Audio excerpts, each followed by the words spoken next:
Labor Day weekend is known as the unofficial end of summer and marks the final major weekend of the 2016 boating season.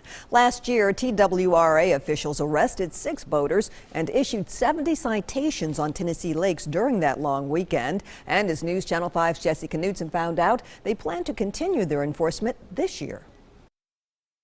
Throughout the weekend, TWRA crews will be out on lakes throughout Tennessee, making sure that the laws are followed and that people stay safe.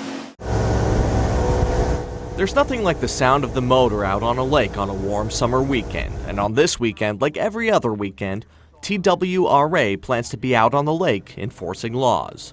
So far this year, TWRA has had 108 boating under the influence arrests due to boat drivers drinking while boating. If you're going to be out here drinking, have a designated driver. While officers check for alcohol, the main infraction surrounds the lack of life jackets on boats. Make sure you open them up and make sure that it has the Coast Guard approval. So far in Tennessee this year, 16 people have died in boating-related incidents. 10 of the 16 would have been wearing their life jacket. They would have probably survived. A startling number that has Melvin McLaren searching the waters to make sure boaters have necessary life-saving equipment. It appears to be there's a child in it, seeing if he's got a life jacket on. Doesn't look like he does. In the state of Tennessee, all children under the age of 12 have to wear a life jacket while out on a boat.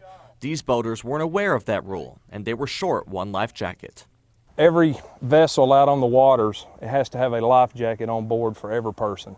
So if you've got 2 people on board, you got to have 2 life jackets. If you've got 5, you've got to have 5 Coast Guard approved life jackets on board, okay?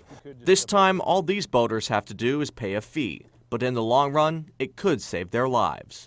We're not out here to hurt you, we're out here to educate you. Wear your life jackets, keep your alcohol consumption down, and if you're going to do it, make sure you've got a designated driver because we will be out here. Again, if you fall into the lake and you don't have a life jacket on, there's no telling what could happen, but one of these could save a life. At Old Hickory Lake, Jesse Knudsen, News Channel 5.